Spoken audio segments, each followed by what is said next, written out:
The Mongol forces advance, unstoppable like a storm.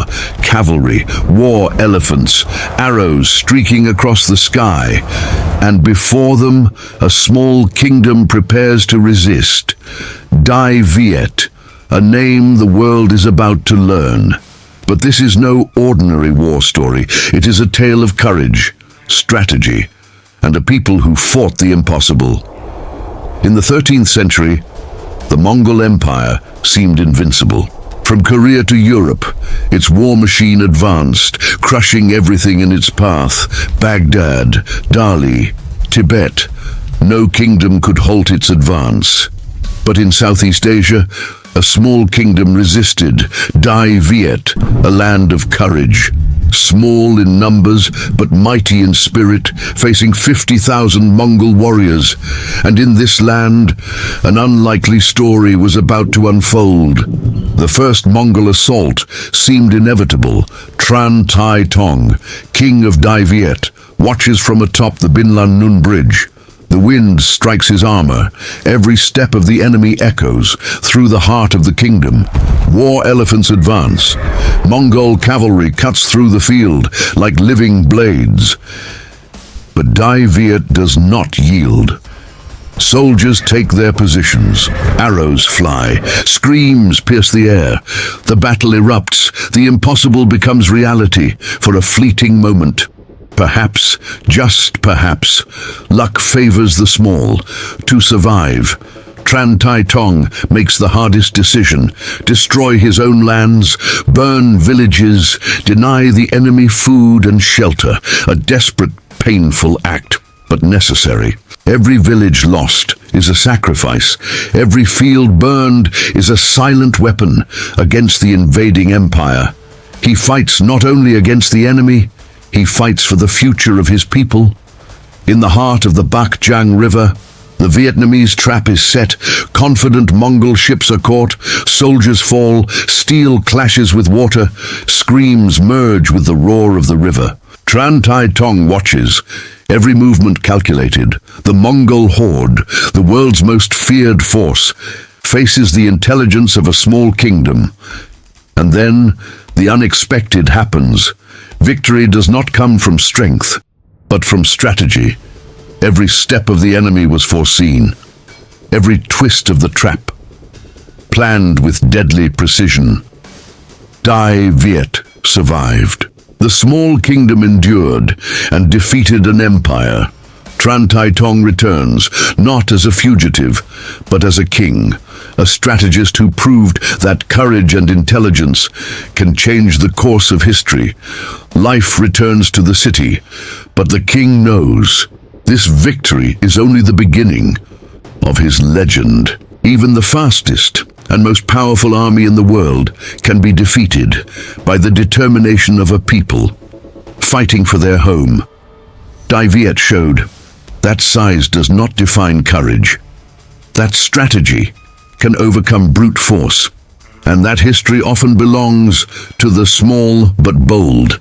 If you enjoyed this epic story, like, share, and subscribe for more legendary battles.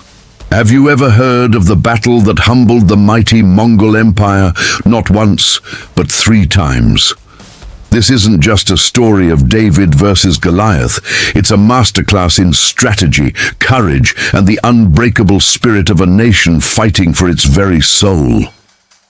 Today, we journey back to the 13th century, to the heart of Dai Viet, modern-day Vietnam, to uncover the legendary tale of Tran Hung Dao and the Battle of Bach River. The year is 1288. The Mongol Empire, under the command of Kublai Khan, grandson of the formidable Genghis Khan, had already conquered a vast expanse of the known world.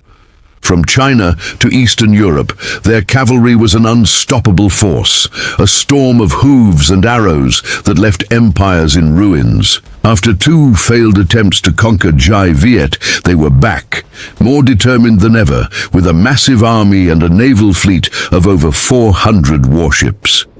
The commander of this third invasion was Togan, a prince of the empire, accompanied by seasoned generals like Omar bin Nasr al-Din. Their plan was simple, a pincer movement. The ground forces would crush the Vietnamese army, while the fleet would sail up the Bac Giang River, carrying vital supplies and providing a devastating second front. On paper, it was a flawless strategy. Victory for the Mongols seemed inevitable. The world held its breath, expecting Dai Viet to finally fall. But the people of Dai Viet were no strangers to adversity. They were led by one of history's greatest military minds, Supreme Commander Tran Hung Dao. He wasn't just a general. He was the heart and soul of the resistance. He understood his land, his people, and most importantly, his enemy. He knew he couldn't match the Mongols in a head-on confrontation.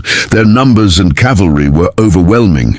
So he devised a plan that was as brilliant as it was audacious. It wasn't about meeting strength with strength. It was about turning the Mongols' own power against them. His strategy would hinge on a single, crucial element, the very river the Mongols planned to use as their highway to conquest. The Bac Giang River, with its complex currents and dramatic tidal changes, would become the graveyard of their ambitions. The preparation was a feat of incredible engineering and secrecy. Under the cover of darkness, Tran Hung Dao's soldiers and local villagers began a monumental task.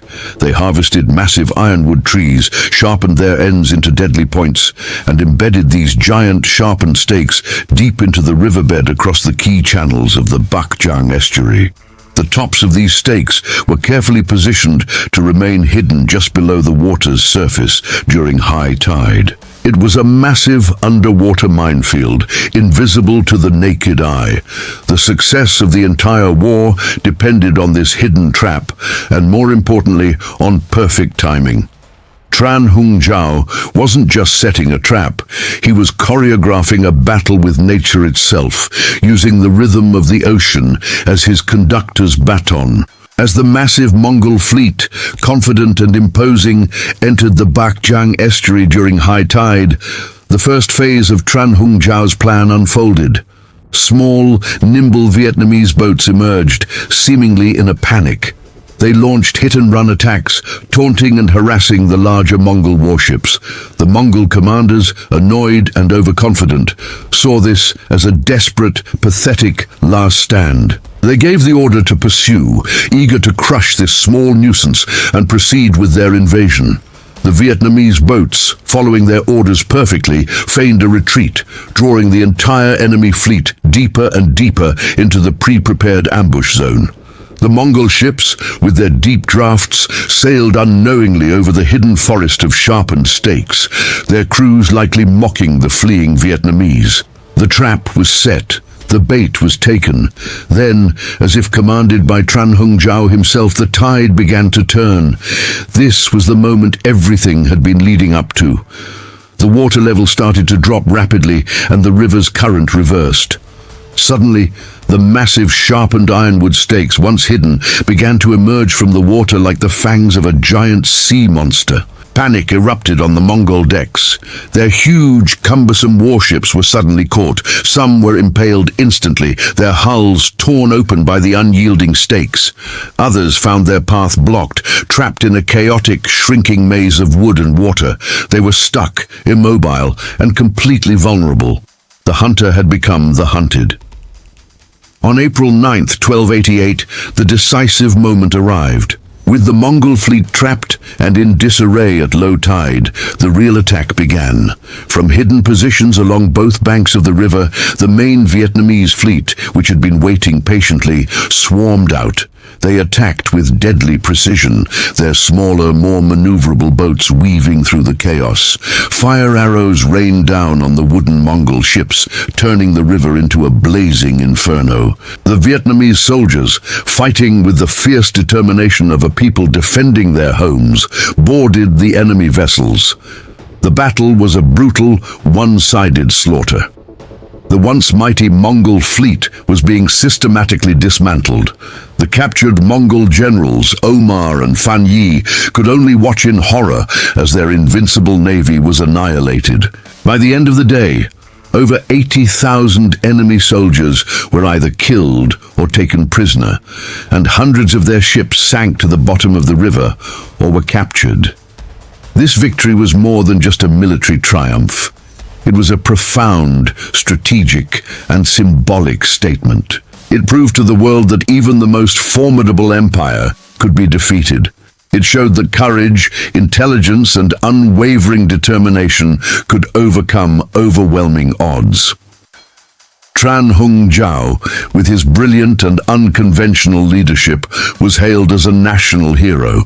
His legacy cemented him not just in Vietnam's history, but recognized globally as one of the greatest military strategists to have ever lived. Dai Viet endured, its story becoming a legend of resistance. It's a powerful reminder that the size of a nation does not define the size of its courage. It shows that clever strategy can triumph over brute force, and that history is often written not by the largest, but by the boldest.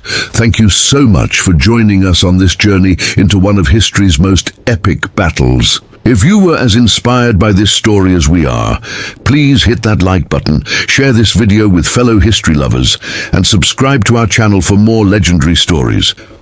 We'll see you in the next one.